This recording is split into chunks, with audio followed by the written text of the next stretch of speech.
raise your glass up high. Turn it up, it's time. Tall boy on the line. Everything will last. Raise your... Welcome back to episode 272 of the Tall Boy Radio Podcast. And as we always say, who knows where it goes when the beer flows? Well, I can tell you the beer is flowing towards the United States as we have another guest from, I believe, the Florida area. I can't remember. We'll get to the bottom of that before the end of this episode, I promise. But here's a man who isn't from Florida but has been there. How you doing, dude? Yeah.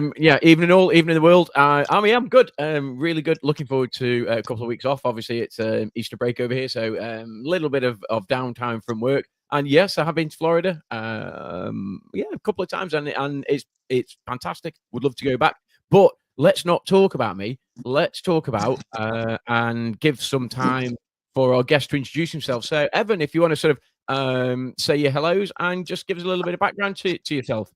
Yeah, so, well, my name's Evan, but really I'm nobody. It's my nickname. I'm nobody. I read tarot. The reason why I say I'm nobody is because I know my body and I speak from nobody, from just a vessel. It's a good way to kind of like, it's like the deflection of ego. You know what I mean? Like when you give a reading to somebody, it's not about me being right or oh my gosh, he was right, or, it's not, because it's not, I'm just interpreting, like, so it's like a way to keep the balance, you know what I mean, like, because I'm not any more special than anyone else, and you put your mind to anything, and you can get something done. You just gotta fucking do it. So yeah, I'm from Florida. I grew up around like the Lake Mary Stanford area, which was pretty nice, but that's about it's about 45 minutes from like Daytona Beach, and about a half hour from Cassadaga, Florida, which is the psychic capital of the world, and they're all in Volusia County. So Cassadaga, that's where I used to work. I've been reading tarot for like 17 years now, something like that, and do a little palmistry. I've been doing that for a little over 10 years.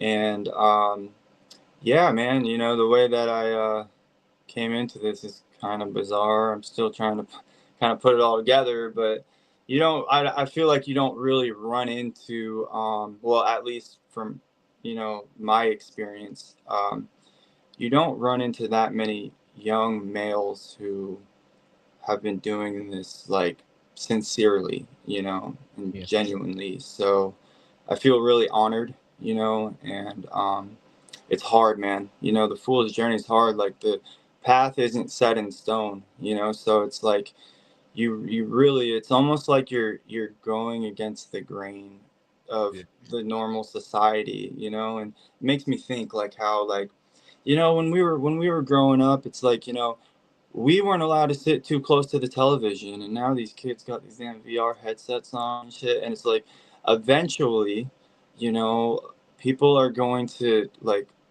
they're just not going to be rooted to earth as well. There's going to be like, mental problems that arise, and people are going to have more anxiety because time's speeding up, and there's going to be people like, me and a couple others, like even you guys, who are exposing this type of stuff, which I believe is very important. So thank you guys for that.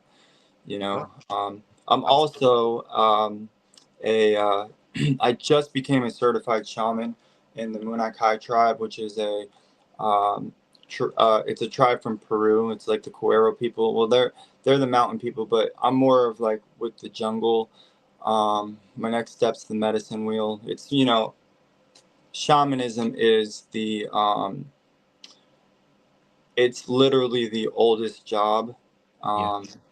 And that and like prostitution, really, but before that it was shamanism, and that was the first spiritual type of, religious thing, and it might be unconventional nowadays, but it's the most original. So it's coming back. I'm telling you, it's coming back. So Yeah. So I mean, just right off of the offing, that's a fair old CV that you've just put out there. Can you tell us a little bit then about, like you say, unusual for a male of your age to be doing this, to be doing it for the length of time that you have? Can you tell us a little bit about your journey and what led you down that path? yeah. So okay, so I started. So when I was like 6, yeah, I was like 6 years old. I moved to Lake Mary, Florida, which it was like a very safe area. You know, I'm pretty sure it's probably in the top 20 in America of the safest places. But it was like really safe when I was growing up. My parents are great. You know, I love my family.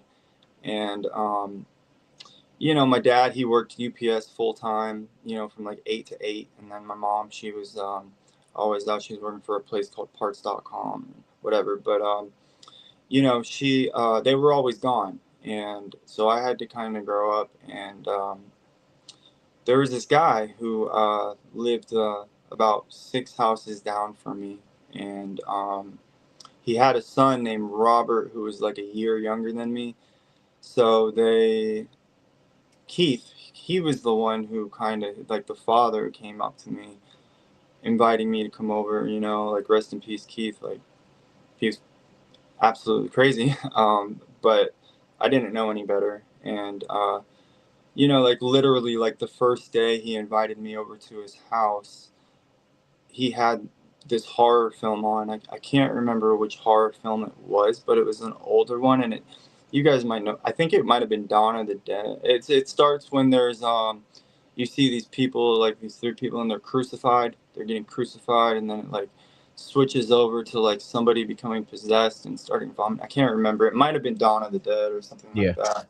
But you know, that's how I met him, right? And I didn't know any better at the time. Like, I guess like it almost feels like it didn't necessarily scare me because he made light of the stuff, but there was a very dark presence in his house that I didn't really understand for the 6, 7 years I would be there every day. You know, I learned about, you know, demons and darkness before I ever learned about Jesus and the light and whatnot, you know. And I would be sleeping on this like couch, and you know, like I'd wake up in the middle of the night and it's pitch black, and all the way across the room, you know, across the room on the other side of the dining table, I'd see this figure, and it was just blacker than black, and it would just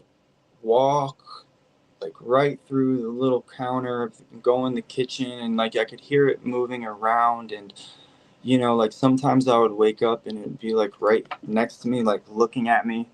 And you know, it scared me, but like I was young. I don't know, like I didn't really know any better, I guess, you know. And but he used to always tell me that his mother passed away and was chained up in his basement.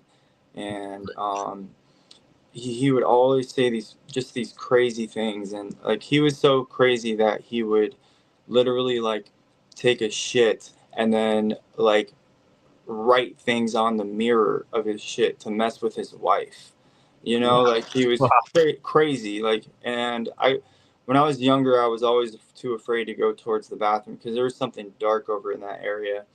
And you know, I mean, he was literally legitimately crazy. He taught me about Jesus after a while. But to be honest, it almost felt like it's almost how they say that the devil will mimic or something. It just felt like there was like a darkness with him for a long time. And I'll get to it, but later on somehow I guess I kind of helped with it. But he would do these weird things, and like he would say these things that kids just really shouldn't hear, and he would do certain things that he shouldn't do. Like I would watch him, you know, like beat his dog, you know. And I just didn't understood. It would always hurt me, and I knew it was wrong, but I didn't know any better, you know. And Yeah. he would. There was this one time I was 11 years old. It was 11 years old. I was 11, and it was Christmas, and my parents just bought me some roller skates, right? And I got on my roller skates. I was all happy, and then I start going down the sidewalk, and I see Keith walking with a 6 pack of Heineken in his hand, and he chugs the Heineken and he throws it into our neighbor's yard. And just so happened our neighbor in between us, his name was Angel, and he did not like his yard to be messed with. And Keith told me, you know, he was like, "You're coming with me," and he brought me in his house. And when I walked in, he had another son by then named Eric, who was still like a newborn. He was like 4 months, five, something like that, like really young. Yeah. And I walked in, and when you walk into the house, you can turn left towards like the bathroom, and then keep going straight. There's steps right here. And then there's the couch ahead I would sleep on. And Eric was strapped in a car seat facing the back of the couch, and the vacuum was on behind him. And Eric was just screaming. And I walked in, and Keith told me to come upstairs with him. And he told me, or I said, I was like, "Keith, man, yo, your son is crying. Eric's crying." He was like, "Why the fuck do you think the vacuum's on?" You know? And then he brought me upstairs, and he put these handcuffs on the bed. And then he grabbed this black trash bag, and he started talking about how he was going to murder his whole family, and that I was the chosen one, that I was chosen, you know? Right. And they want me to be alive, and crazy shit. And as he went into his closet to grab all these things, like I ran out the house, you know. Yeah. Like I thought that he was about to handcuff me to the bed or something, like, Mm. you know. He never, like, you know, touched me or nothing like that, you know. Yeah. Thanks, Yeah. thanks for God, man. Like um you know, but he was like crazy like this, you know. And I had to ask my parents like years later, like, was I the one who told you guys, like, did you guys call the cops? And they were like, no, because that night it was not even just the police, it was like SWAT team all the way down past my house. And my dad and I walked out, and one of the SWAT members was grabbing a grenade launcher out of the trunk, out of the back. And my dad was like, "Is that really necessary?" And he was like, "Well, this guy just took out 3 police officers when they ran in.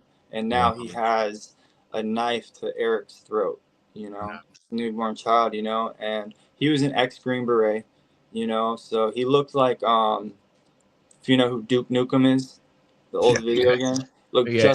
just like Duke Nukem. The crew cut, the blonde hair, the glasses, everything, you know. And I'll never forget, like, when the cops finally got him out, and he was just like screaming, and he dropped to his knees, and he was just cursing God, you know. And like, so this story, like, there's a couple more things that happened, like, you know, maybe we'll get into a little later. But he, you know, later on, when I moved, when I was like 13, I started reading tarot when I was like 17. I was gifted a deck. And then when I was about 20, I had this vision that Keith had died. And it was a very, very vivid vision. And I had woken up from this vision, and it was the middle of the day. And I got up, and I remembered his number, so I called him, you know. And he was from Staten Island, New York. So it's like Staten Island's like hardcore New Yorkers, like, you know, they're like the hardest of them all. And, you know, he was like, "Who the fuck is this?" And, you know, blah, blah. I said, "It's Evan." He's like, "Oh, come over for a pizza," talking all New York and shit. I went over there, and they moved. They had moved. And not to mention also, like, when he told me about his mother, there was a time when I was younger that me and multiple people witnessed his mother walking down the steps, like a real apparition, that I still have to ask my next door neighbor every year if it really happened, you know, because it was that vivid. And but anyways, I went over to this new place he was at, and his wife's name was Georgia, and then Robert and Eric were there. Eric was like, I don't know, 10 now or something or whatever. And I got there and I told, they were all sitting down, and I was like, Keith, man, I had a dream of, like this vision that you died. And, they all kind of looked at each other, and he told me that he just got out of a coma after, it was like 3 or 4 months. And this was like the day he just got home, Wow. which was like really crazy, and so like, I guess like all of this kind of like this wonder, this, it kind of led me towards, I don't know, this metaphysical realm. But then I asked him, we talked about a couple of things, but I asked him if they ever, like I was like, Keith, have you ever, played with a Ouija board or thought about playing with one? And he told me, he said, oh no. He said, Georgia and I played with a Ouija board, and we were followed by a demon for 20-something years of their marriage. Wow. And I was like, wait, hold on a second. Like 20-something years and how long have you guys been married? And then Georgia just started crying. She just busted out crying, and she got up and she walked into the other room, and Keith got up and went to his altar and grabbed this holy oil and like put a little cross on my head. And he told me, he said, I'm so sorry. That's what he said to me. And I was just like, I was 20, man. Like I wasn't, like I was just like, what the fuck? Like, like, what are you talking? Like, what's going on right now? Like, and I ended up staying at his place. Some very strange things happened those couple of days. Multiple alarm clocks went off. I had to take out the batteries, and I had to unplug it, and it still went off the next day. And Robert told me that that's never happened before. And then like the night I was out there by myself, I remember, it was just so strange. Like I'll go ahead and say, there was a couple of things that happened. The alarm went off, and then like I saw the hallway light go off, and I could like see the light, and then like around the corner would be the bathroom, but I couldn't see his room from the bathroom. And I figured it was just him going to the bathroom, like I'm like very skeptical about things. Like I'm a very skeptical spiritualist, so I'm just wondering, and then I see the light go off. I don't hear the bathroom or nothing, and then it goes back on and off and shit. And then next thing you know, he had 2 cats, and I was laying on a couch, and there was a big screen TV, one of the old school like wide ones, and then there was a cat sitting on top of it, and then there was a cat like pouncing down or whatever, and they were looking inside the kitchen, because the kitchen was right that way, and they were moving their tails in a funny little way. And then I started hearing in the kitchen, and the cats, they just bolted in there. And I thought that was strange, really strange. And eventually I decided that I was going to try to go to sleep. So I just turned around, I faced the couch, I put a sheet over my head. And like 10, 15 seconds later, I went ice cold. And I heard a woman whispered to my voice, like whispered my name. She said my name, and she tried to say something, but I couldn't make it out. Like it was like I was frozen, completely frozen. And but anyways, and then I left on a Sunday, and I went home, and I got a friend named Scooby, William Crockett. He's a pastor now. He's like big time Christian. I don't talk to him much because he's like the type of Christian that's like, but I love him. But he called me one time, and on Sunday, and it was right after I got back from Keith's house, and like didn't talk to him. I don't really understand like what happened or anything, but he called me, and I answered. I said, Scooby, I'm not going to fucking church with you, bro. And he said, relax, man. I just want to go out and get something to eat. Let's go to Denny's or something and get some breakfast. And I was like, okay.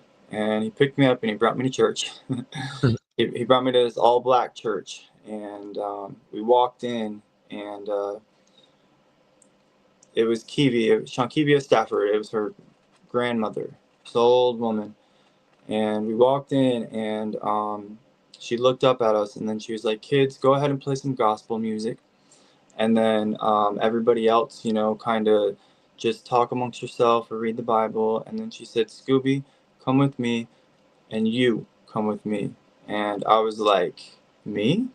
And she goes, "No, you."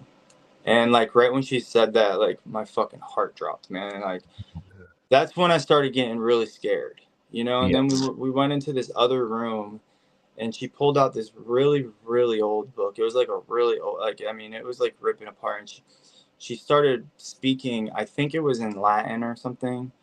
And I ended up getting like really dizzy, and I fainted.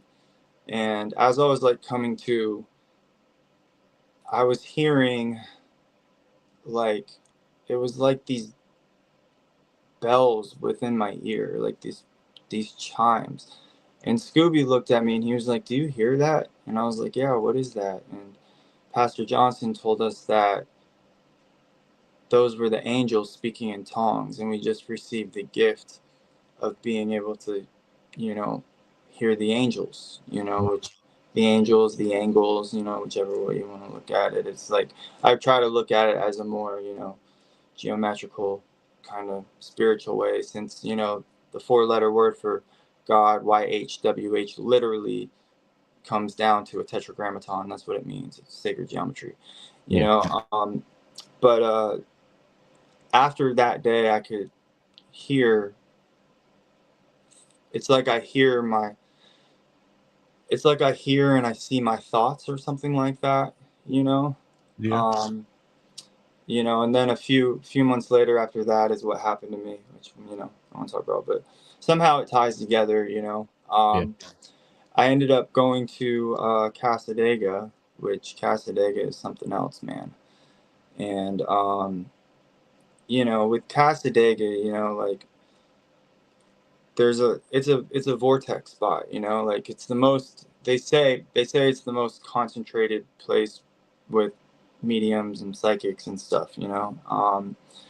I do love Casadega. It's a beautiful place. I don't like their disorganization, because the Hotel Casadega, the owner doesn't like my old boss at the Casadega shop, and then the spiritualist camp ends up kicking out the founder, and they don't like the people at the hotel, and they don't like Manny, my old boss, and it's just like ridiculous, you know. And it's like people will come there, and they'll have, some people will be like full of light, you know, and then some people are drawn and they're dark. And I've noticed this thing. It's where it's like you got to understand that you have to stand between the two pillars. You can't, because we are both sides, you know. And like we can't, like, this is my problem with religion, is the fact that some will turn towards God, and then they'll despise or reject or be afraid of the dark side. But we all have the dark side, you know. Carl Jung speaking about the dark night of the soul, you know,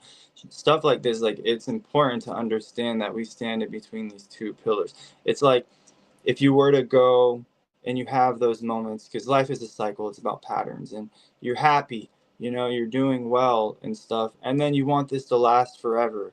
But does it ever? You know what I mean? Like, we always end up going through these cycles, and once we become aware, and we can stand in the center and start to realize that we are being gifted these feelings, you know what I'm saying? Like, then, you know, we can really start to comprehend and interpret both energies, and then we can articulate it into a way to where one can digest it through readings, and they can, you know, and that's when specifics come up in readings as well.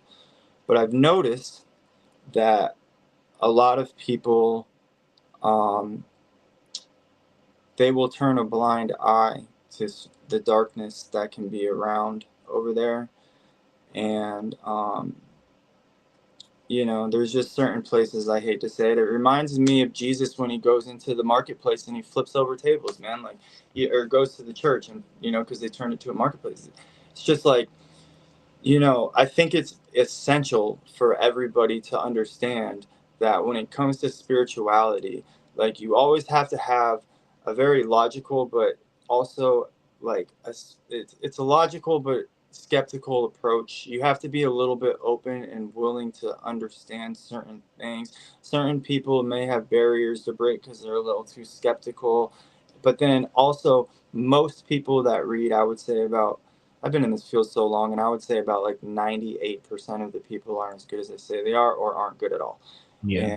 And I don't like how people will manipulate others because it's literally about the manipulation of vibration with readings. So I've seen it in Cassaday where, you know, I'll give you an example. This is an example that I use. If I were giving a reading to somebody, some woman, right, and I saw that she was pregnant and say that I saw she was going to have a blonde haired, blue eyed baby, I would never tell her that Yeah. because if I were to tell her that and then 7 months later she has a blonde haired, blue eyed baby and she's like, oh my God, Evan was right. Or if somehow I just played God and I planted that seed into her mind so that she subconsciously is believing that she's going to have that. And somehow I manipulated some field, which I don't know. You know what I mean? I don't know Yeah. if that's real or not, but I'm not gonna cross God. You know what I mean? Like, you feel what I'm saying? Yeah. So, Yeah. Yeah, Yeah. yeah, Absolutely, 100%. you yeah, know, it's when it comes to readings, like it's more about showing somebody like what's going on, you know, connecting to source, connecting to their vibration, understanding what's going on in their life, and then as the story unfolds, I might hit upon, oh, you know, maybe, you know, did your father just pass away, or did you gain an inheritance, or you're going through a breakup, or something like that, and then like you have to find a way to articulate it into a way to where they can understand it, so that you can kind of twist the vibration. But there's never a future that's set in stone. I'm never going to tell them this is for sure going to happen because Yeah. there's always a back burner towards your future, back of the card that can be the way out. Because sometimes something may not look good, and there's always a way to get out of it. So there's always a way that you have to kind of, you know, how can I put it? You know, like you have to be able to change the vibration, you know, like. And I've noticed that there are way too many people now that I took over that huge group, the tarot card reading community, for Facebook. I've noticed like a lot of people's spiritual levels are they're low, and it worries me because like there's a lot of scammers out there, and it's like, oh yeah, you know, someone will be like, oh, I see a beautiful, loving aura around you, and you may have been through dark times, but something good is about to await you. Would you like to know more? And they're like, yes. Oh, okay, you know, just send $10 more, you yeah, know. And then it's just like, what the fuck, man? Like, you know. So like when I do my readings, I do it donation based.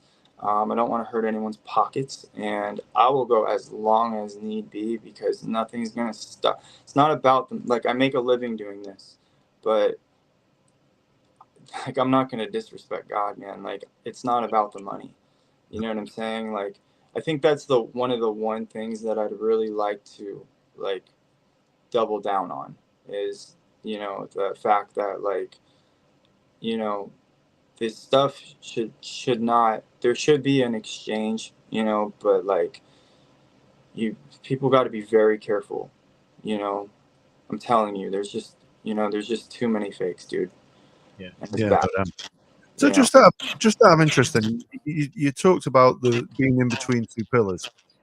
Do you think that's something that we're all capable of doing? Are we all capable Yes. of getting in touch? Oh, for sure. For sure. You know, I mean, when you hear like that, maybe, you know, certain people, they're gifted and they're meant for this path or whatever. Okay, sure. Um, but I guarantee you, many people hear that and they don't follow the path. Yeah. It's all about your determination and where you truly stand. You know, if this is truly what you love, if you truly want to learn the occult wisdom and the secrets to what they've hidden from us, you know, there are ways like you learn the Kabbalistic tree. You know, you learn, which I'll pull out my book and show you the Great Magnificent Parchment later. But you know, anyone can. Yes, it's about, it's literally like this is not only like, so this can be about, you know, this can tell me, this can specify things that maybe I could never possibly know when I give someone a reading. Show me things that happened in the past and the next step on what's coming because of the past and where you're at towards your next step. You can show me what may happen in the future. And I always say what may happen because I don't want to, you know, say what will happen. Yeah. And then like, but the main thing is that it is a form of like psychology and like mental health, you know, because like some people need a genuine connection with somebody who is genuine. And you know, it's really like learning tarot. It's a lot deeper than what most people understand. And if you talk to other tarot readers, if you ask them what a divine tarot reader is, they probably won't know. They probably won't know that the Kabbalistic tree, which the tree of life, you know, the 10 spheres, and there's 22 pathways. It looks like it would be like a blueprint of like Noah's Ark or something, or like you've seen the Tree of Life, right? You know what I'm talking about. Yeah. So the Tree of Life has 10 spheres, the Sephirah, however you say it in Hebrew, and it has 22 pathways. So there's 22 pathways in between them. The 22 pathways connect with the 22 major arcana of the zodiac. So you know, like, so there's a Tree of Life spread that you can read like this, and once like you understand these things, so it's like each sphere and each pathway has a Kabbalistic letter, the or Hebrew letter, and there's 22 letters in the Hebrew alphabet. And if you put these 22 letters to, like, you can fit the 22 letters together, and if you were to pull it up three-dimensionally, it creates a pyramid, which is so bizarre. I'll show you a picture later. And each letter has more than just a meaning, like Cheth, like the seventh letter Cheth. You know, it it means like it connects with the chariot, and it connects to the pathway that's more towards like your left side, so like between your left shoulder and your ear, and it can talk about possible problems with the left side of your body, or it can be an eyesight problem, or it can be like a thyroid, or it can be like shoulder, right, or maybe even left hip, but usually it's more on the top left. But Chet, it means like it's like an open field but fenced in. And then if you look at the chariot card, it's a man standing in a chariot, so he's like kind of boxed in. Yeah. And then in front of him there's a black and a white sphinx, and these are the two opposing pillars. And it talks about action and ambition and willpower and moving forward and succeeding with your dreams, and like, you know, going, it's time, you know. And that's what the Fool's Journey is about, you know, which we'll get into in a minute. But the Kabbalistic tree, if anybody really wanted to learn, it's really deep. I don't recommend anyone start there. But if anyone reads tarot and hears this, check it out, because it's fucking incredible. The Fool's Journey, would you guys like me to kind of explain that a little bit? Yes, please. Yeah, absolutely.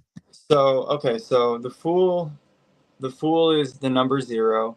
He can be the first or last major arcana, or he can be none. He's the number 0. He's beginnings or endings. Has he traversed this path before, or is it his first time? Mhm. You know, like, or, you know, maybe he's done it multiple times, because the Fool's Journey never ends. And along the way, each card teaches the Fool something. So the Fool is about new beginnings, you know, taking risks. You know, he's dressed like in these fancy clothing that's a little different from his era. and he's got a little stick with the bag. I forgot what they're called, but his bag is all his materialistic belongings. So he's not too materially attached to this world, and he's about to walk off a cliff, you know, basically taking a risk, dropping off into the depths of the unknown. His dog's jumping on his back leg, either encouraging him or warning him, you know, so maybe encouraging him to move forward or warning him of possible dangers. It depends on how you're seeing it. And mountains in the background symbolize like troubled times ahead, but the fool keeps his head high. He may not even notice, you know, if you look at the card, it seems like he doesn't even notice the cliff he's about to fall off, right? So that's the fool, right? And then the fool is the reflection of us when you go through the fool's journey. So it's about taking risks and, you know, freedom and going about things, right? And so the fool is ready to take a risk, but he doesn't really know anything, right? He first runs into the magician. You know, the magician's got one wand up in the air for the, you know, masculine powers. He's got his hand pointing towards earth for, you know, like physical manifestation. And the magician, he is, you know, so in Pythagorean numerology, the number 1 is associated with fire, but I attribute it with air a little bit more. I switch that and the number 7. The number 7's air, but I make it fire. But so I use it as air because old scholars, you could ask old scholars or look it up, when they say he in the Bible is God, they don't necessarily mean a sex. They mean he as in like the thought, you know, the intellect is the masculine, the number 2 is the feminine, which is more about the intuition, the, you know, empathy and stuff like that. So he runs into the magician first, right? And this is about the manifestation, stuff like that. And he has a table in front of him with the 4 suits, the coins, the wands, the swords, and the coins, wands, swords, and coins, wands, swords, and cups. And so he's got each suit for the minor arcana on the table, right? And the fool, he picks a specific suit for his journey, right? So this suit, you know, like cups is water, it's in more emotions. Wands is more, that's feminine. So cups is water is feminine. Wands is more about fire and ambition, it's masculine. Swords is more about air and intellect, it moves quickly, that's masculine. And then coins is the earthly realm, the physical, you know, which is feminine. So the fool chooses a suit, and the suit can be a career path, it can be a love interest, or, you know, whatever, right? So he picks a suit, right? And then he moves on forward, and next he meets the high priestess. The high priestess sits between the 2 opposing pillars, and she's sitting down in a throne, and she holds the esoteric teachings in her hand, right?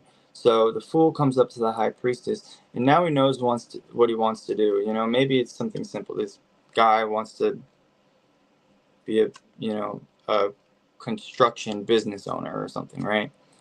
And then, but he doesn't know how to go about it, right?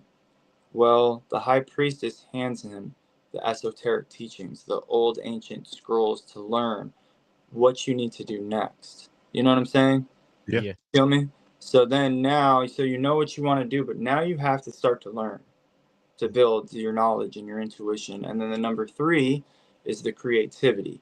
This is the Empress, you know, Venus rules her, and Venus, you know, she's the feminine, you know, love and hate basically, but she is about supporting and, you know, being there, like, so, and like being like, you know, like emotionally like involved in what you want to do. So it can talk about like having a supporting figure, maybe from a distance or maybe with you, or, you know, or maybe it just means the creativity of it, being passionate and going with it, right?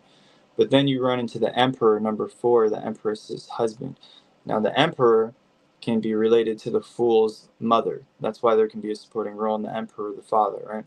And then the Emperor talks about structure and stability, right? Because the number 4 in numerology, that's what it is, it's structure, stability, stuff like that.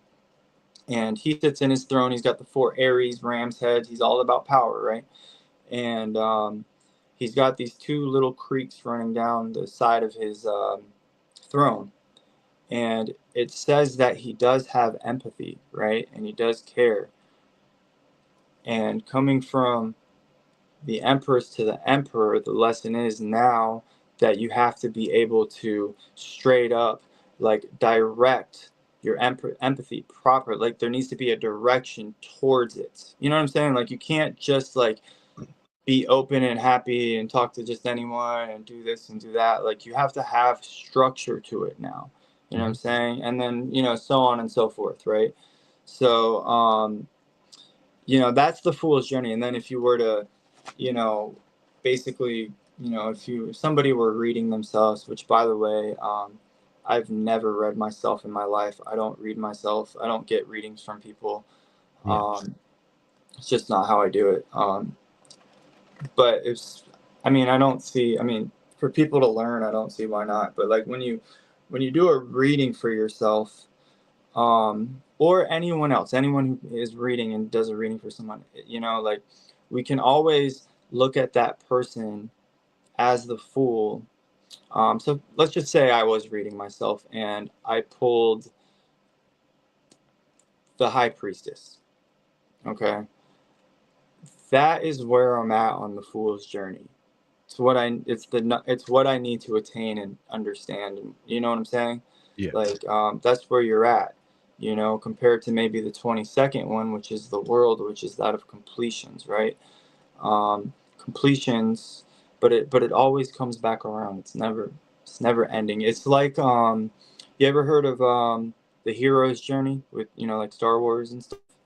Yeah. So it's basically like that, you know what I mean? And the tarot goes a lot deeper than that because each card is associated with a certain zodiac sign. So each major runs a zodiac sign and a planet, and then the court cards like the pages, the knights, the queens, the kings, the queens, the kings, the aces. You know, they kind of like are, you know, they're like the trump cards of the minors for their suits, right? But then so it's like one card, for example. Let me just give you a good example because I don't want to screw it up. Let me grab this real quick. If I can find it, there it is. Because I have multiple books that I've written, but I'll just give you a good example. Let's see what I pull up. All right, so the 8 of Swords, right? The 8 of Swords is the Lord of Bondage. If you were to see the 8 of Swords, it's like it's a woman that is sitting in a throne and she's blindfolded and she's got 8 swords that are wrapped around her, and it talks about like, you know, like like being scared to like move forward. It's like stuck in a situation, you know, like blocked intuition, stuff like that. But astrologically wise, right? So this card, it falls into Gemini, okay? And it has Jupiter that rules Gemini, okay? And then also it's the 8 of Swords. The number 8 is the number of prosperity in numerology. So if you were to ever try to learn tarot the way that I teach it, which I do teach classes on Thursdays, is that you understand the numbers 1 through 10 and you see the story of it. And then if you can understand the simple meanings of certain astrological signs like Gemini. So this card, the 8 of Swords, falls into Gemini. That's the communication. Normally, Gemini is ran by Mercury, but Mercury's not in the house at this time, right? And Gemini is the 3rd house, that of communication. It can talk about like early, you know, starting new education, stuff like that. And then Jupiter is about luck and wealth and, you know, fortune and whatnot, right? And if you can understand like just little bits and pieces, you know, and then when it comes astrologically towards the wheel, this is where it gets crazy. So if you think about the 3rd house where the Gemini is, this card rules between 0 and 10 degrees of Gemini. So it's like the first 10 days, you know what I'm saying? And then there will be a court card that kind of rules over that. And then there's a major zodiac trump card that rules over that. So the card degree timing for it is May 25th through May 30th. It's like a little week, right? A week long. It's like the first week. And then the trump zodiac that rules it would be the Lovers, the number 6. That is ruled by Gemini, and the dates for it is May 25th through June 20th. You see what I'm saying? So it's like the Lovers rules more than just this card. It rules. You feel me? Yeah, Like, yeah. I'm sorry. No, I was just going to ask a question. Go for it. When you're reading the cards, and Mhm. and each of the cards have a specific meaning or relate to an event or a number or anything. Can the combination of cards that are drawn mean that it can be perceived in a different way? So if you were to draw a certain number of cards, and then in a different reading with a different person at a different place, a couple of those cards were drawn out, but not necessarily in the same order or not necessarily with the same other cards. So can the order of the cards is there lots of influence on each other? So they don't just have one meaning, but they can be interpreted based on other cards and on context. For sure. And that's a good question. So, there's like, for example, the Eight of Swords, it's like, talks about a victim mentality, some type of imprisonment, worried about losing money. It can be like the fear of talking, so it could be the fear of confrontation, right? Yeah. And if I pulled if that was like the second card I pulled. So if I was doing the Celtic cross, which I throw one card down, the first card is like the signifier, and then the second card is the challenge that crosses over or complimenting. So if I were to pull a card like the Two of Cups, which the Two of Cups is like, it's more of the soulmate card than the Lovers would be, right? It talks about a good relationship. But then I see the challenge as the Eight of Swords. Intuitively, I could easily pick up on the fact that it may not actually be them, and it's their partner instead, right? So it can change that way. Yeah. But then also at the same time, it can be, it depends on where it falls. So if it falls in the past, it tells me how it used to be, right? But then also there's certain cards that'll be like, there's certain cards that can like talk about like creation and like being very like communicative and shit like that, right? But then, like, for example, like with the Page of Coins. The Page of Coins is a scholar-worthy person, and it talks about someone who could be great in business and, a great, leader and this and that. The Coins runs a little slower than other suits. But then at the same time, even though it talks about being in business, something like that, right? The Page of Coins is also a shy, introverted person. Right. So depending on what you're feeling, you know what I mean? And it also depends on what the cards are around. You know what I mean? So if I saw the devil right next to the Page of Coins, the devil, it can talk about addictions, like, Right. and it could tell me that like this isn't gonna happen unless you deal with this. So it's like, this card may mean that you're running a business. Oh, well, I do run a business. Well, it may not be necessarily the best sign. You know what I'm saying? Like, Yeah. so like there are certain cards that can talk about patience, but then at the same time impulsiveness. Right. You know what I mean? It just really depends on how it falls, to be honest with you. What was I gonna say? Shit, I just lost my train of thought. I can chuck out a question if that helps as well. Go So for it. just a curious one. So you've written a book that you're hoping to get published about the Fool's Journey, and you started off by saying like the Fool could be the number 0. Now your pseudonym is also Nobody. Is that a coincidence, or is there something there that comes into play? never thought about it actually. um, well, I mean, I don't believe in coincidences really. Um, so I feel like it just, I guess, comes together. Wow, I never thought about that. Seriously. There you go.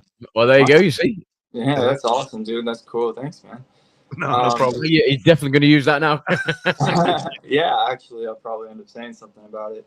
That's awesome, dude. Yeah, man. You know, like the readings go like. So I gave there's this woman. I guess I won't say her name, but she has a private group of about 30,000 people, and my friend, her name is Crystal. It's her group page. It's like a spiritualist, clairvoyant, tarot, like a big group. It's 30,000 people. It's private, and they wanted to bring me in as an administrator to help run things, right? And I these people, man, these women, like they tried to they wanted me to give like 6 different readings for me to prove myself, and I was like, whoa, this is Crystal's group. She came to me to ask me, you know, this and that, and I was like, I'll give one reading, and if I don't wow you, then whatever, you know, I guess it's not meant to be. So this woman I was going to give a reading to, and just the other day, I told her, you know, she slept in, so she's like, sorry, I slept in. It's like, okay. Her husband passed away 3 months ago, right? And I told her that I was going over to my buddy's house because we're practicing we're practicing covering the song Nutshell by Alice in Chains. And she told me that that was the very last song her and her husband listened to before he died. Wow. You know, and it's like, isn't that bizarre? Like, Yeah. I mean, I just like it's like a coincidence, but it's like just like so bizarre. You know what I mean? Like, Everything for a reason. Yeah. it's very strange, you know. Stuff like that, you know, like, and there's like, I got this one, oh my gosh. There is, so in Hotel Casadega, sorry anybody if y'all see this from the hotel, but there's something dark in that place, and it's upstairs, and God, I hope my teacher don't get mad at me, but whatever. There's something dark in that place upstairs, and some shit had happened, which I won't get into, but there was so upstairs they ended up having like everyone in the hotel, and you know, just people that came in to cleanse the place and they couldn't cleanse it. They ended up having to get like an outside, I believe it was a Native American tribe who came in to cleanse the place, and it got better. But before that, this was like a couple years ago, but before they had cleansed it, like people were getting sick. People, a reader had died, and I just find it so crazy. I don't know how they turned a blind eye to this shit when, like, I've talked to them about this and they're aware of it, and their readers have rooms upstairs where they do their readings. It's like I could never do that, you know? So, like, there's something kind of like it tracks, like, you know, it literally, like, I stayed up in room 27. The very last room was like room 30 upstairs, and I was the only one up there on a very, very slow night. It's an old hotel from the 1800s, and I called upon Archangel Michael. Michael is my guardian angel, and I called upon him, and I opened up to any spirits that are, you know, if any need to communicate. I was just saying hi, but if there's any negative or evil spirits, they're forbidden from this kingdom. Right when I said that, I heard this grunt, and it came through the bathroom on the other side. I feel like it was in room 28, 29, or 30. I was the only one upstairs. Yeah. And right before I heard the grunt, the hairs on the back of my neck stood up. And like that doesn't happen with me often, right? And so then I went ahead and I called upon the archangels, and I put the archangels along the 4 corners. I have this little thing I do, and I heard 2 more grunts while I was doing it. So I heard 3 grunts, right? like mocking the Trinity type shit. And then I went ahead and I wrote in my notebook. I was writing my book, which is called The Fool's Journey / Journal. It'll be out probably like in a month. And then I turned out all the lights, you know, and I went to sleep. And, you know, that stuff don't really scare me, man, from like what I had to grow up with, you know. But it does remind me of, it's like the same feeling I would get when I was at Keith's house when I was younger. It's like the same feeling, right? So I go to sleep, and I woke up at 3 o'clock in the morning to the smell of straight rotten eggs, like straight sulfur. And like, it was like it was like I was light sleeping or something. And it was like, I felt something come in the room. I smelt it, and I just woke up. And right when I woke up, it took off, you know? And I told my teacher, and she just kind of like downplayed it a little bit. But I don't know. She's incredible. Her name's Dawn. I think like she's very incredible, and she's like all about the light. So, you know, I don't know, you know, I guess maybe it's none of my business since I don't work in the hotel. I don't know, but it's crazy. It's legitimately crazy. Like, I'll tell you one more story. In the past 3 times I've been in that hotel, I threw up in the morning. Like, that time I threw up in the morning. But there's this one time, this happened like 3 months ago.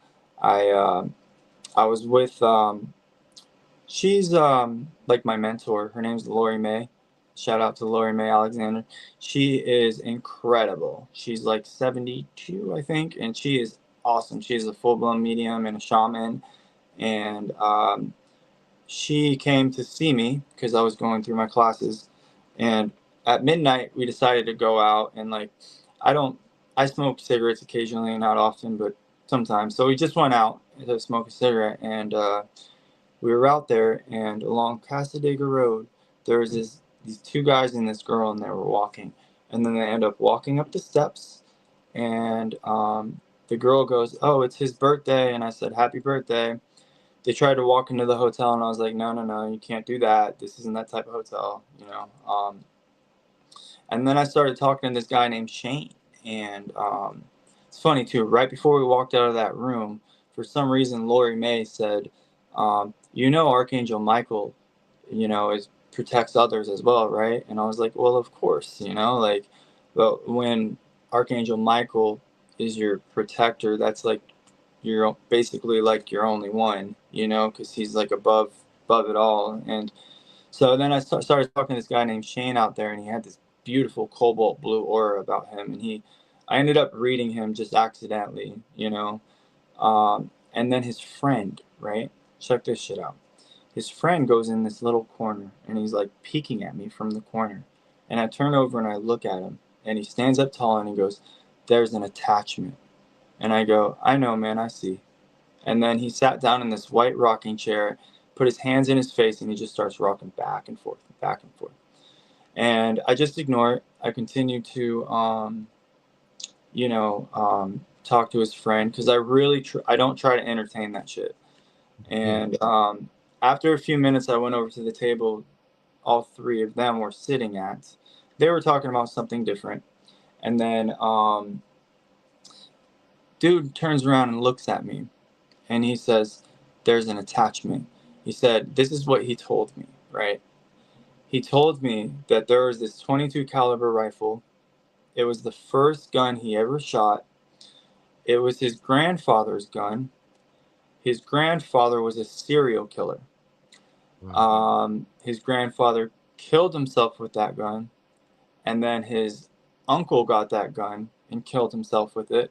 And then his father got that gun and killed himself with it. And now it's his gun. Wow. And then he looks over to the left and looks over to the right, and he goes, "That gun is Satan." Ha ha ha. He starts laughing. I said, "Bro, did you hear what you just said?" And he was like, "What?" And I was like, "Dude, did you hear what just came out your fucking mouth, man?" He was like, "What, dude?" And like Lori May was like, "You better listen to this, man." And I told him, I said, "Dude, like, you just said that gun is Satan. You know?" And he was like, "Really?" I was like, "Look, man," I was like, "You got 1 of 2 options, bro. You know, basically, like, I told him how he had to get rid of that gun and how he should properly do it, you know, or else, you know, I'm not going down the other path with you. Yeah. You know, and he started to cry, and he got up and he gave me a hug, and he whispered in my ear, he said, "But I love that gun." And I said, "No, you don't love that gun." You know, and then, you know, he said, "That's it, you know, I'm going to get rid of it." When Lori Mae and I walked back inside, I was like really conflicted, because like this is one of the things that I'm trying to understand. Like as my vibration rises, and I'm standing between these two pillars of opposing forces, you know, it makes me wonder. It's like, well, I'm not in contact with this dude. I don't even remember his name. Did I actually help him, or like did this attachment? Because there was definitely an attachment with him. Did this attachment just want my attention? You know what I mean? Yeah. It's like I can't figure it out. Because 2 days, like for 2 days after that, I live deep, deep in the woods. I'm in Dixie County, Florida. I'm in the smallest county population-wise now. And for 2 days straight, I was hearing these voices like telling me to kill myself and I'm worthless and all kinds of stuff, you know. And I just let it be, just let it flow, and it went away. As long as you don't, and that's with anything, you know, you feel any type of way, you just let it flow and it goes away. Don't believe it, or else you're just holding on to it and causing tension, which can cause health issues. You know what I'm saying? Like, so yeah, that is something that had legitimately happened. It's just one of like many stories, and this type of shit happens constantly in this type of field. You know, I mean, I can imagine. Just to chuck one more out there. So you mentioned a couple of dates earlier, and you referenced some of the tarot cards. One in particular being the Lovers. And like, so one of the dates you mentioned was the 25th of May. Just happened to be my wedding anniversary. I just thought I'd chuck that out there as well. The 20. Well, if you would like, you said it's your wedding anniversary. Yeah. I got a book on relationships. I could put both of your guys' dates and read it for you. You want me to, or would you rather me just wait? I don't. I'll be interested in that. Yeah. Because the certain, so like, you know, so the 10 of Swords, it rules. Man, I gotta find the astrology isn't. That's like the one thing that I've been working on like big time lately. But there is where is it? Because I do remember, I thought it was the 7. Just give me 1 second. Let me see if I think it's in my other book. But well, for May, I'll give you an example. I don't even have to use this. This is my minor arcana book, but the major arcana that rules May, Taurus, is the Hierophant, which is the Pope. Spiritual authority, leadership, spiritual devotion. It speaks about marriage, like good marriage, real marriage. But it also can speak about, so like the Pope is stubborn in his beliefs, you know, like, so that's why he's ruled by Taurus, basically, you know, like, I'll be the wife. so he's stubborn in his beliefs, and like, who's to tell him otherwise? Certainly not the fool, you know what I mean? So we just learn without bias, and you know what I mean? Let me grab that for you. Let me see. Or, I mean, it's up to you, but I could do this for you after, or if you want it now, or what. Oh, I got all kinds of shit, man. I read palms, I read tarot, I did a little bit of eye reading for a while, face reading. I got a book of relationships, your birthday sign through time, interpreted by the 7 leading psychic astrologers. I got my Kabbalistic tree. Oh my god, I got so much shit, bro. I'll read the secret. I mean, would you like me to? Yeah, go for it, dude. Go for it. All right, so I need the month and day of both of you guys. So July 21st for me. What's this? Is this Okay, so July 21st and birthday? Yeah, 7th of July for me. oh, you two? Okay. Oh no, but I think he meant my wife rather than you. Oh, We aren't married, just to We're- be clear. We're very good friends. we're very close. Yeah. And then my wife is the 6th of August. The 6th of August. Oh, I like that because I was born on 6/6, June 6th. Number 6 is big for me. 539, and that's the mother of all numbers. It's like the sympathetic number. You'd have to be sympathetic to love me.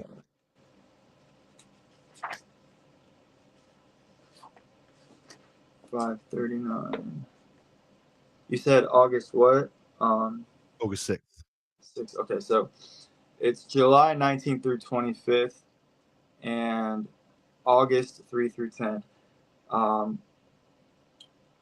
The cusp of oscillation, Cancer Leo cusp, and the week of balanced strength, Leo 2.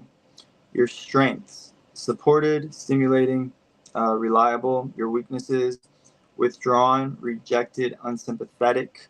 Your best friendship, your worst work. The Cancer Leo 2 combination is quite goal oriented, but the goals are usually internal ones.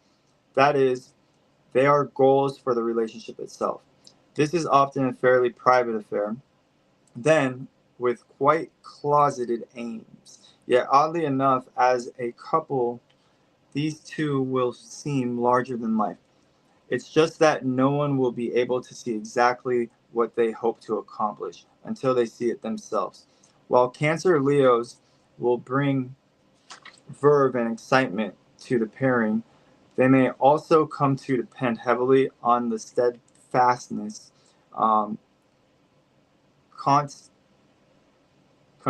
constancy, and balance that are the Leo 2 contribution. In fact, the inner stability of most Leo 2s may be woven into relationships' fabric, becoming its underlying strength.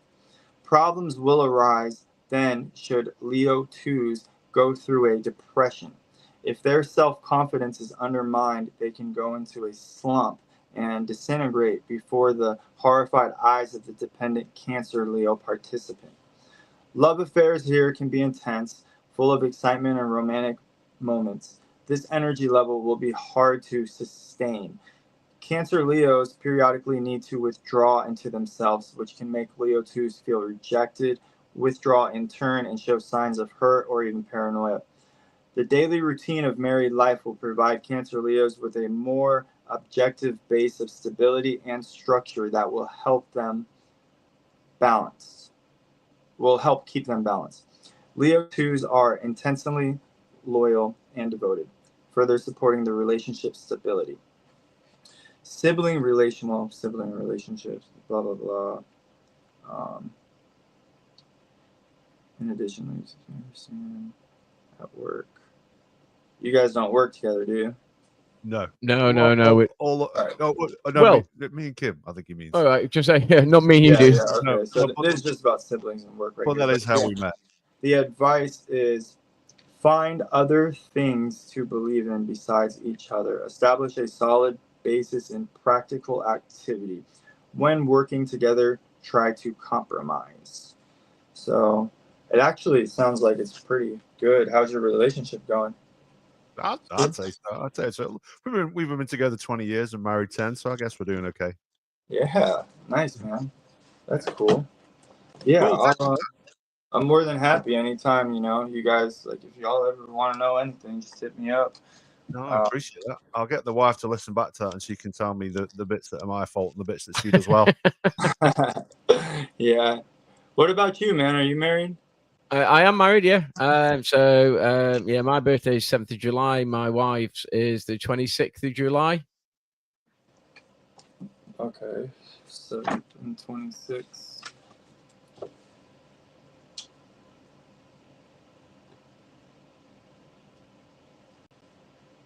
I'm impressed he remembered. 7th and... Yeah, 7th of July, my birthday. 26th is my wife's. 506. Yeah, I got also, well, after I read this, I'll let you know, because I do want to give a shout out to, if anyone sees this, Erin Cube, AERINKUBE. She's doing some type of virtual like fair in May. I think it's like May 15th, and she's freaking incredible. I brought her up earlier. She's a full-blown medium. She does classes from beginner to advanced. She certifies people. She's been getting back into actually doing readings, and this is the first little virtual fair she's starting. I feel honored because she specifically came to me for me to do the tarot readings and stuff. So like, oh, cool. You know. So all right. So July 3 through 10 and July 26th through August 2nd. So we got a Cancer 2 and Leo 1. Cancer 2 is the week of the unconventional. Leo 1 is the week of authority, your strengths, striving, contrasting, combative, weaknesses, destructive, power tripping, stressful, best, work, rivalry, worst, family. Before I say all of this, I just want to let you know that these aren't specific years, and you know what I'm saying? Yeah. Like there's always, it always speaks about like it looks like Arnold Schwarzenegger and his wife are the same dates or something like that. So okay, transcending conflict. How long have you been married? How long? Mm-hmm. Oh, 20 plus years. We've been together for about 30 years. Okay, cool. Okay, so a classic confrontation emerges here. Leo 1s base what they know and do on tradition. Cancer 2s do things their own way and break with the past. The relationship's focus, then, is often a power struggle. This internal combat can be vivid and exciting to the partners, but they should be careful to prevent it from taking a violent turn. They are ultimately quite capable of carving out a relationship that finds a middle ground between conservative and radical impulses. If they manage this, they should discover quite a creative fertility and energy. Love affairs and friendships accentuate a variation on this kind of confrontation. Moon-ruled Cancer 2s shine with reflected light. Sun-ruled Leos 1s blaze in their own fiery glory. Power struggles inevitably surface in such relationships, often over who will receive attention from others. Whether the partners are rivals or outright combatants, no quarter will be asked for or given in their struggles. Their interactions are often passionately intense, but the relationship has the potential to transcend their conflicts by integrating their contrasting energies at a higher level. These solid bonds will not be easy to forge. Once created, however, they will be hard to break. Marriages between Cancer 2s and Leo 1s are only possible if each has his or her own unquestioned turf or field of expertise. The alternative is constant conflict, making a relaxed and rewarding home life difficult or impossible for the spouses and their children.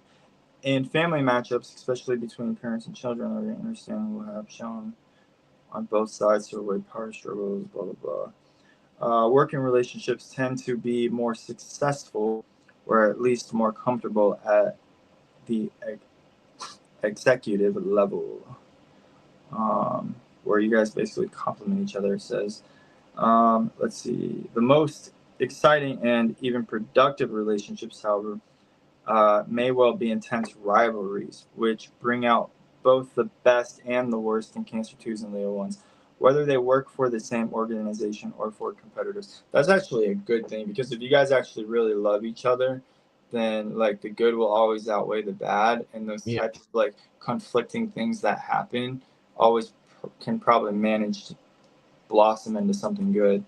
And the advice is get the best out of your interactions, play fair, Try to transcend differences. Avoid pettiness and minor irritations. Keep the big picture in mind.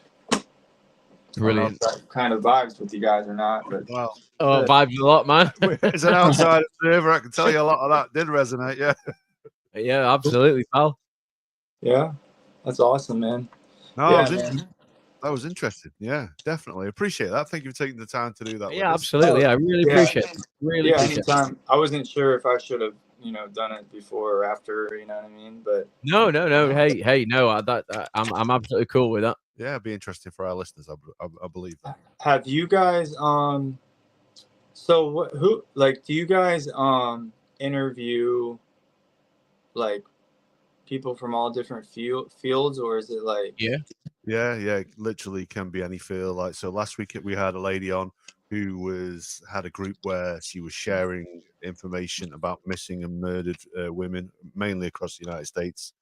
The week before, we had a New York police officer on who was headed up the homicide squad in the Bronx. And before that, we've had a guy on who was in the mafia and has his own TV show on Discovery Channel. So yeah, yes, it's all across the board. That's awesome, man. Well, if you like I said, like I'm very involved. I have a Facebook group. It's called The Fools Reading. I keep it a small group. It's like 800 people, but like many people in there are important people in the field. And if you're ever interested, like if you'd ever want to interview Erin, for example, I'm sure she would be interested, and she has a nice following. So bring you more viewers for sure. Sure. And then there's a couple other people I know as well.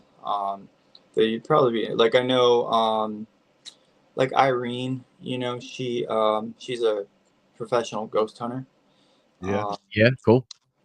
That's something that I used to do years back. I got a crazy story about that shit too. But yeah, man, like I know quite a few people who'd be cool for you guys to interview. I would love to help you guys out. No, I mean we aren't obsessed with our numbers. We always want to share stuff out that we'll learn from, and if we're learning something from it, then we hope anybody who listens to it is going to take something away from it as well. And that's it, for us. When we set this up 5 years ago, it's not about money. We don't make any money for this. There's no advertising involved in this. We don't make a penny. We pay for the stream and everything like that. It comes out of our own pocket, and it's just purely of our interest in learning a little bit more about stuff that we don't understand. And tarot is one of those things that we want to learn a little bit more about, and you've offered us a fantastic insight this evening, so I really appreciate that. You too. Kudos to you guys. This is Spirit's telling me, like, y'all just continue down this path, like, because you're doing the right thing. And it's 2025 numerologically. It comes out to the number 9, and which is that of conclusions. The next year is 2026 of 1, which is the beginnings. I'll give you an example about how that works in a minute.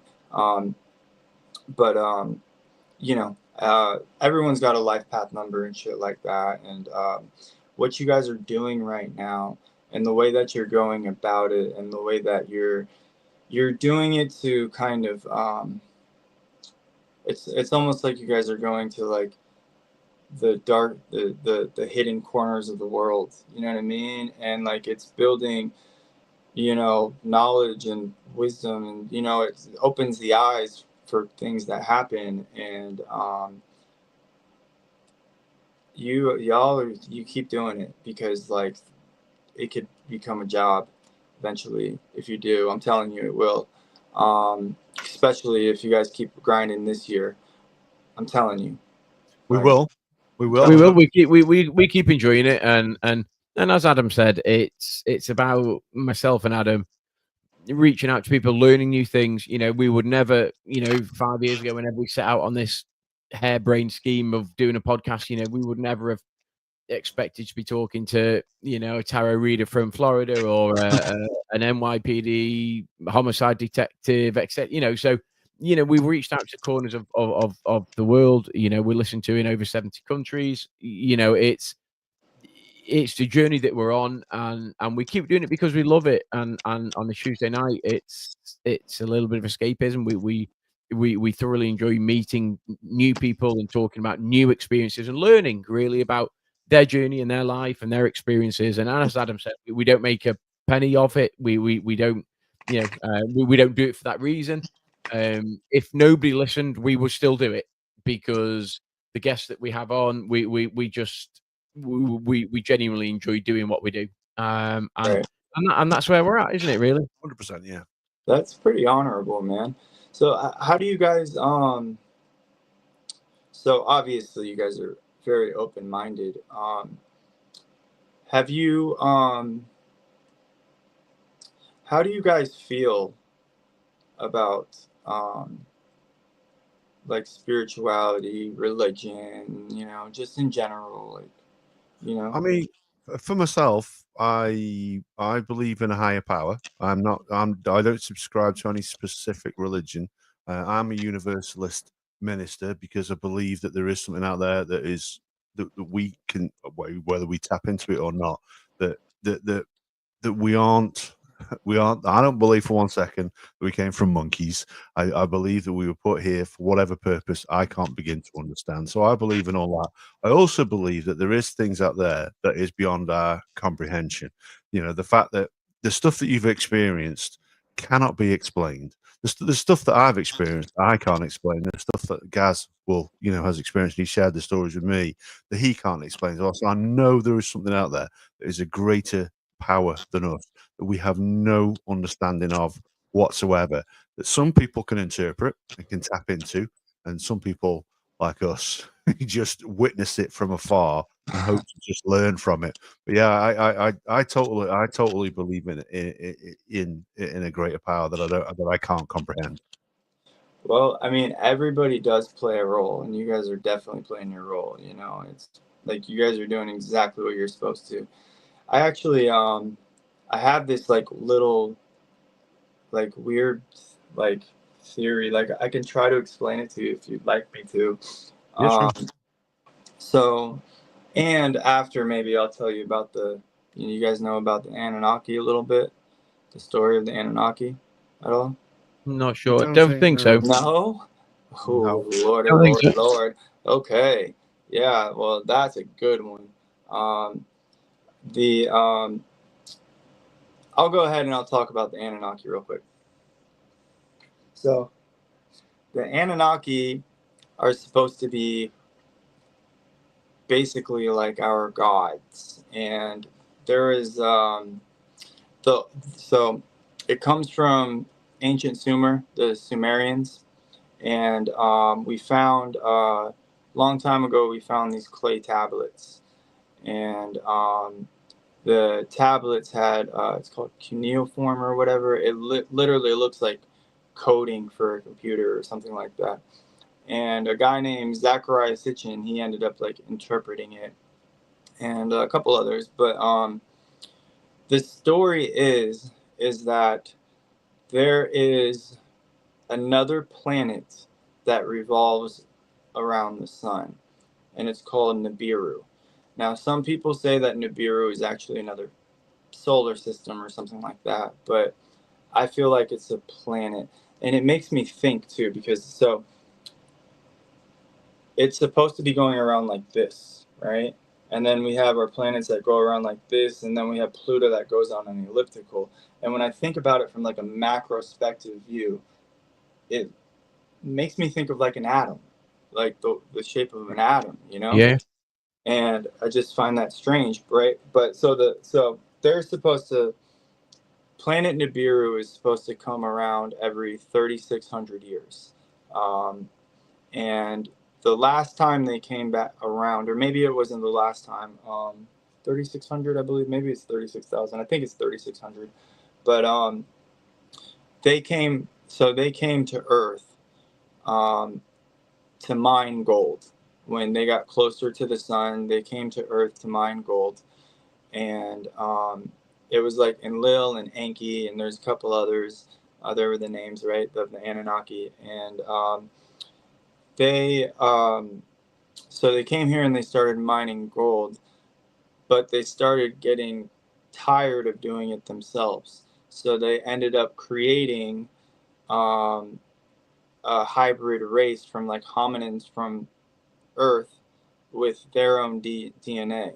And then they created like the first human, and then we were basically slaves to mine gold. And you know, gold isn't even the most important metal, and it might be why we're fascinated with gold. I don't know.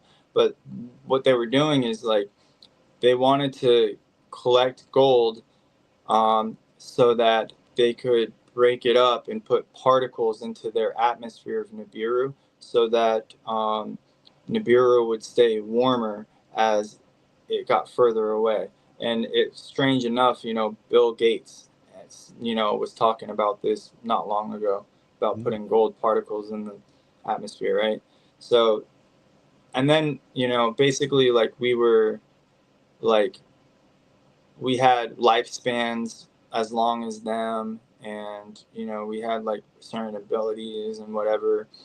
And one of the Anunnaki didn't like this. One was with us, one was against us, and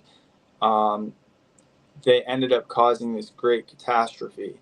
And I believe it was Enki who was the good one, and that's like it's Enki, and that's where the Ankh comes from, I believe. You know, the Egyptian little thing they hold that talks about, you know what I'm talking about, the immortal life. I believe so. I believe I'm right. I could be wrong about that. About it might be Enlil, but I think Enlil was a bad one. I can't remember. You know, and then it it talks about how like we were doing good and like we were becoming too advanced. So they caused this big destruction and they separated us all and they divided our languages, and then they cut our lifespan to 110 years, I think it is, you know. And that's like a similar message like the Tower of Babel or something, you know. And then it also talks about a great flood in these, you know, clay tablets. And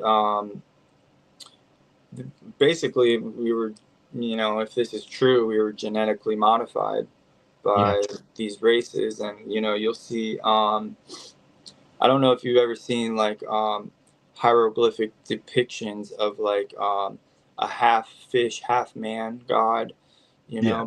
That's the Anunnaki, right? And you know, there's more stories than that. There's even a story about how there's a, you know, one of them, Marduk, and he's like this powerful god, and he fights this dragon, right? And he slices the dragon in half, and the top part of it becomes like the heavens, and the bottom part become earth. We live like within this dragon or whatever, and it's, you know, it's like good defeating evil, but apparently Marduk is supposed to be evil in some type of way. But it's just kind of like, it's not the same story, but it's very similar in a way. Like you could kind of put that with, you know, because the dragon or the snake, and that's, you know, kind of like interpreted as like Satan sometimes, or Lucifer or whatever, you know. Shit like that, you know. And it goes deeper. Like I have this thing to where it's like, it's either that all of religion stems back to one original source and was rewritten, you know, throughout history, or that history literally repeats itself, you know, and that these things happen because like that's not the only source. There's 12 religions that speak about a virgin birth, you know, and like the starting of the Vedas in you know, like Hinduism in India, it's like very similar about how like sound created everything. It was just Brahma and not God.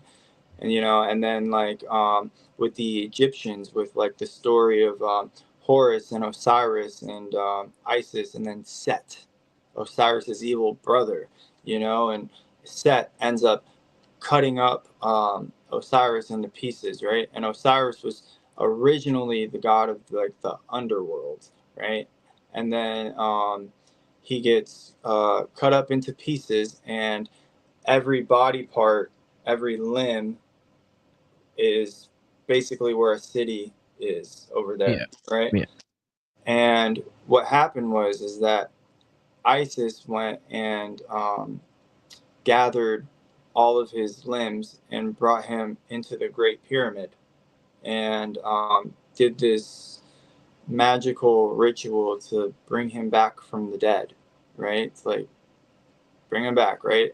And then when he comes back to life, he comes back as Horus, his son. So he's like the son of God of the underworld, but now he's God of like the like the heavens now, like and then Set is the evil brother who went to go take the throne from Osiris, and it's a story about how Set takes it back, and very similar, very odd, right? Yeah. Yeah. Like all these damn stories like that, man. You know what I mean? And then I'll tell you, well, unless y'all want to ask me something before I tell you my little weird, strange theory. You go for it. So, okay, so like everything is a reflection. It's the yin and the yang, and if you have seen, just a few years ago, they actually finally got a picture of a quantum entangled photon, and it looks exactly like the yin and the yang. I don't know if you've seen it. Yeah, amazing. Yeah, so everything's a reflection. Like when we perceive light and a vibration, like it's a vibration. We're looking at a tree, the green leaves on the tree, right? The vibration, like it's either coming within us or coming without us, or it's both, right? And it crosses through our retina, through our prefrontal cortex, goes into the pineal after the pituitary. And what happens is that it creates piezoelectricity, so sparks from the sparks from a lighter is what it is. And the reason why this happens is because that every photon has a negative and a positive, right? So it's like the light from the sun, like there's a negative and a positive, and they go this and that way forever and ever and ever and ever. And then if one happens to the negative, the positive immediately is destroyed, or vice versa, because they're both one. This is the whole quantum entanglement thing, right? Yeah. But when we perceive that light and it's coming within us in our pineal, that's wrapped around this organic film. So our pineal is like this organic film. It's the same as like the organic film in a bubble bath. It's the same as the organic film around a star. And what happens is that we look at that color green, and these photons bounce off these walls with this salt water inside there, and they have nowhere to escape each other. So they smash and they collide, and big bursts of green or blue or whatever it is you're looking at is how you perceive the colors, right?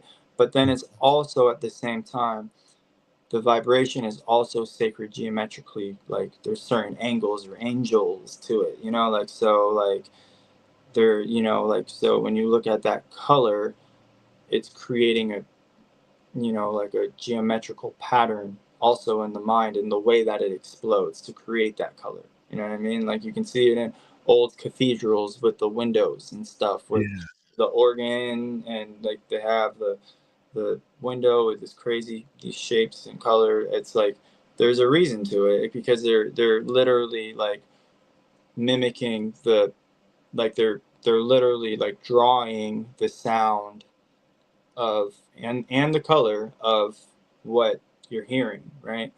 And so I look at it like this way. So we have this ozone, or this ether, right, around the earth, and the sun has a organic film around it, and the sun emits light out, but at the same time it's always reflecting back in on itself, and it's going to keep doing it until it blows up, just like all the other stars, right?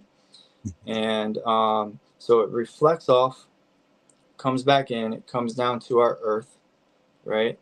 And then it reflects off the ozone and comes back out, but then it reflects back in, right? And I think of it like this. So it's like the Pyramid of Giza, where the Pyramid of Giza sits, the coordinates for it are that of the exactly the same as the speed of light. It's literally like the coordinates for Earth, the speed of light, where the Pyramid of Giza is. And it just makes me think, it's like, okay, so imagine like this light, a light's coming in, it reflects back off.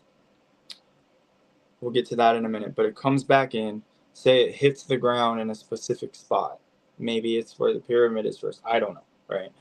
But then once it hits the earth, it comes back up in like, say, like a V shape, and it reflects off the ether or the ozone, shoots out, reflects back down, comes back down at an angle, and it keeps doing this, and it creates like the tetragrammaton. It's like starts with the Star of David, but you know, YHWH, it creates the tetragrammaton, which is all of the shapes and all, you know, like, and that's how I see it with the light. And then with the light that's coming up out, and then we turn around and we look up in the night sky and we see a star. It always made me wonder, like, maybe the stars reflect certain points on the earth, and then we look up at it and it's got this organic film around it, and it reflects back in on itself, but it comes back down, and we're over here perceiving this light. You know what I'm saying? Because they say by the time we get to if we ever were to get to a star, it would be destroyed. So like, it just makes me wonder, you know, like, and then I'll give you another example, like an organic film, organic bubble bath, right? You got an organic bubble bath going, and you turn the light on, and then you see the fluorescent colors. You know, you see basically like all the colors or whatever, right? The light goes, it reflects off that bubble, and it goes in, you know, because it doesn't absorb it all, obviously, right? And it goes in, it comes at an angle, and then it reflects into the other ones, does the same thing, but with that bubble, it just keeps going, and it creates this star, right? And this is that star of light that's being held within that bubble. That's basically a star. You know what I'm saying? That's why we call them stars. It's the shape. It's, you know, it's the way that the light shapes it. And I feel that like everything is sort of a projection, because like when we scientifically now with quantum physics and shit, like if we look at so when we look at a photon, it goes still, you know, it's a point. But when we look at away, it's a wave. You know what I'm saying? So Yes. it's like when we're looking away from it, if somehow we were able to see that, you know, it'd be like some type of wave that's coming right down into Earth, right? You know what I'm saying? Like, doesn't that kind of make sense? Like, I feel like I'm on to something here, but No, I think you are, and like I think we seeing things that are reflected in that way. I think it's probably clearer to people who are a little bit more in tune with that, you know, with that way of thinking than it is to you know, to maybe people who just accept things as they are. If that makes any sense. oh yeah, definitely, it does. You know, and I find it so fascinating. You know, they're like, because like there are, and this is something that's like difficult to like grasp, but like, you know, I mean, first of all, like we have created video games with like unlimited worlds now, and they're just so realistic. And if like there's a simulation going on that we've already created, sometimes it makes me wonder if we're supposed to break out of this reality, this simulation, because like, you know how in the Bible it talks about how there is 144,000 people supposed to go to heaven? Mhm. You know what I'm talking about? Not familiar with that one, no. Well, in the Bible it says 144,000 people go to heaven, right? And the chakras, okay, so each chakra has a certain amount of petals to it, right? And a chakra in Sanskrit means wheel, right? So Ezekiel, wheels within wheels. People talk about extraterrestrial. Maybe so. Maybe it's a reflection from In and Out, you know, but the petals, so the first 6 chakras, which there's way more than 7 chakras, but the first 6 chakras come out to 144 petals. The crown chakra has 1,000 petals. If you times that by 144, you get 144,000. And I believe that it's talking about that's how you go to heaven. You open up all of the petals and you find enlightenment, heaven on earth. You know what I'm saying? Yeah, You know? 100%. And there's parallel realities, like strange things. I mean, I'm sure you guys have had some strange moments in your life, but there's things that happen that will really make you question life, like itself, like straight up, like there, you know, there are like time shifts, and I feel that soon enough, there is going to be, because we just went into the age of Aquarius. Do you guys know about that? A little, mainly from the song. Yeah, well, so we were in the, so when Jesus was around, we were in the age of Pisces via Jesus being the fisher of men. You know what I mean? Like a couple other like examples I could give, but we just moved into the age of Aquarius. So like it's like collectively like the world zodiac, you know what I mean? And it's the rising sign, so it's the westernmost point, you know, as we turn. So we went out of Pisces in just barely into Aquarius, but then we went into retrograde. So we kind of backed up into Pisces a little more, and there's been all these troubles. But now we're in Pisces. I mean, Aquarius.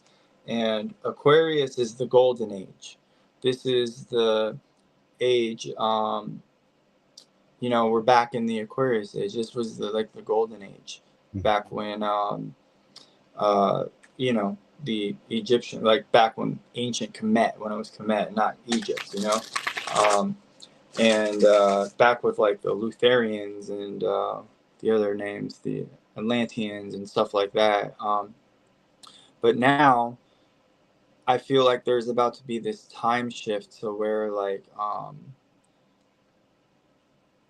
it's almost like the good people are going to be in heaven, in a good place. Like they say that, you know, all the people supposed to go to heaven will disappear and shit like that.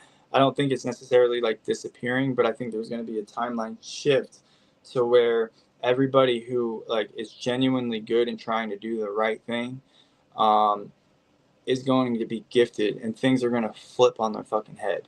Because let's be real, man, like mainstream media and like Hollywood and stuff like that, like, you know, California is like the occult capital of the world. And you know, I'm study the occult and stuff, but like I'm not like, you know, I don't side with anything.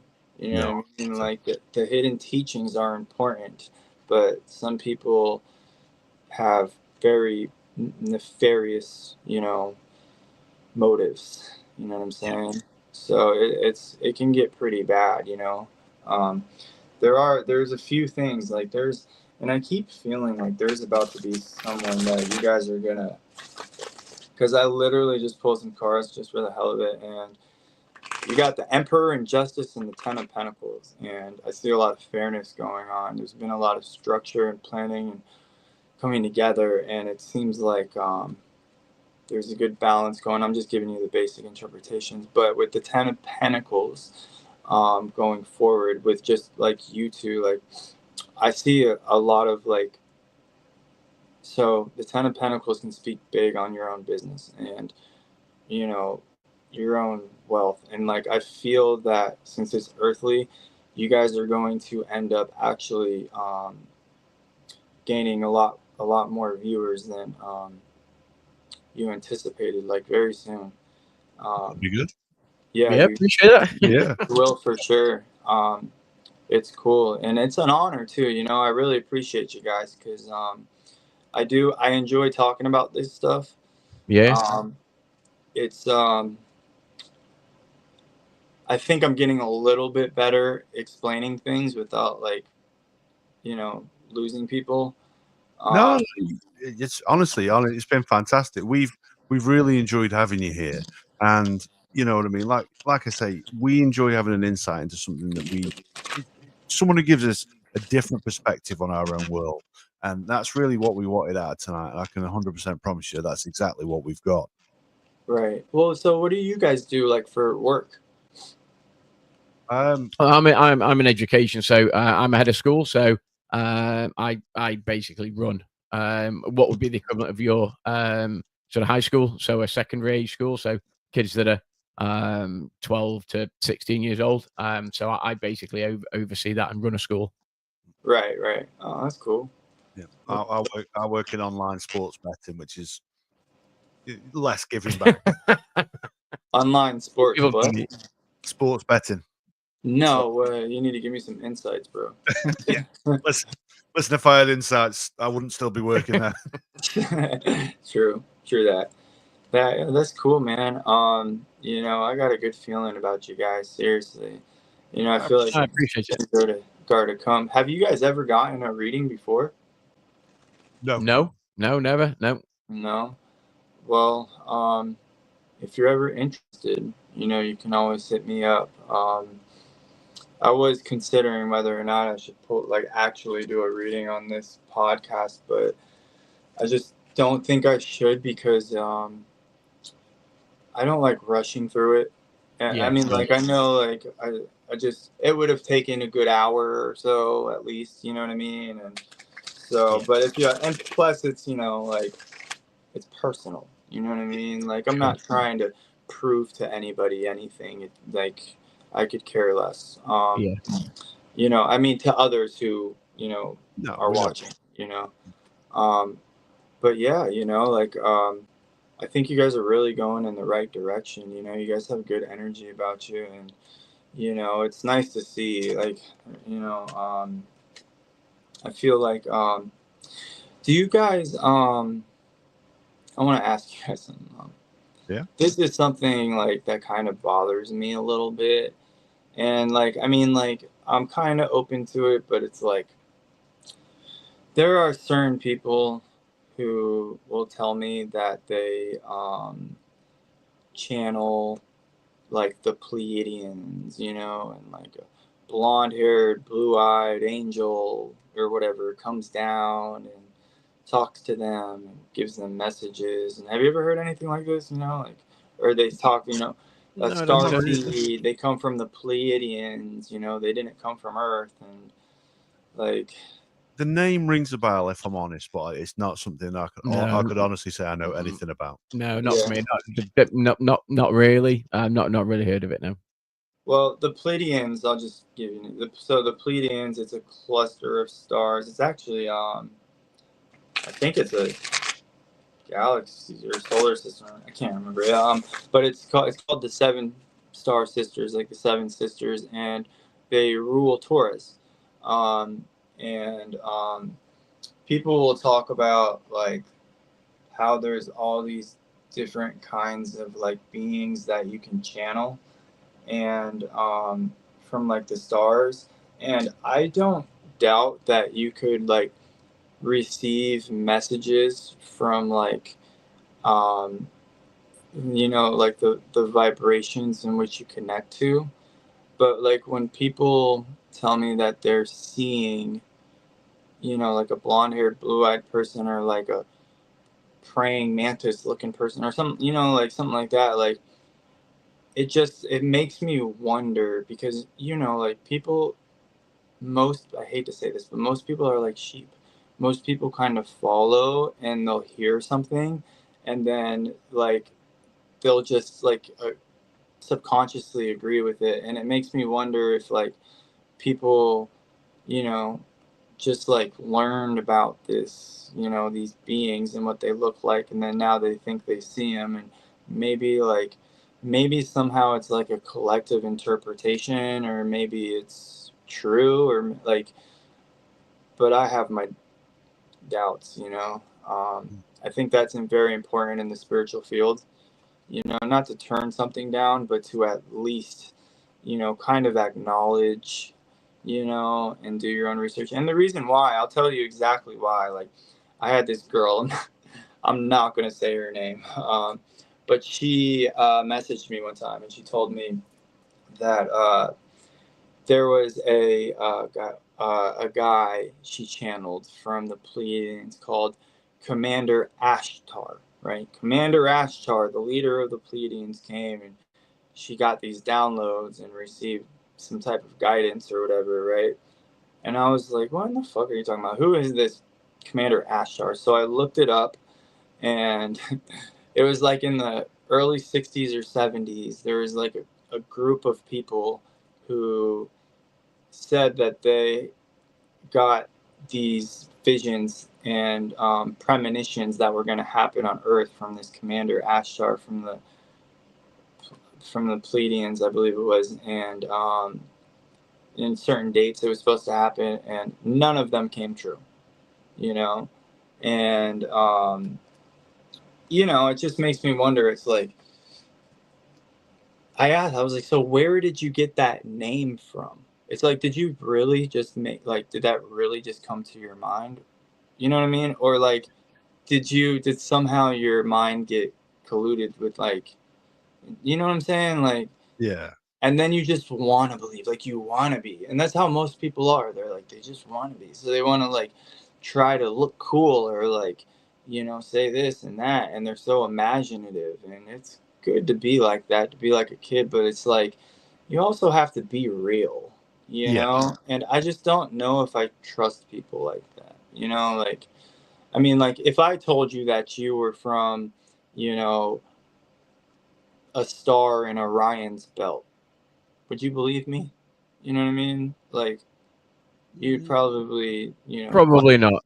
right, exactly. Like, you'd probably be like, well, why the fuck? Like, I feel that, like, and ever since I took over this tarot card community group, that Facebook group, I noticed, like, I started assessing levels of this spiritual game, and it just, like, it blew my mind, because I've been dealing with, been over in this one community for so long, and, like, it just blew my mind, because, like, now I see how easily people can get scammed, and it's like, it worries me, and then people will message me and be like, what's my future? I want to know if this is going to happen and that's going to happen. And, sometimes they'll ask, like, it's supposed to be completely free. And if somebody asks me for a free reading, I won't do it. But if somebody asks me for a reading, but then they're struggling, I most likely will.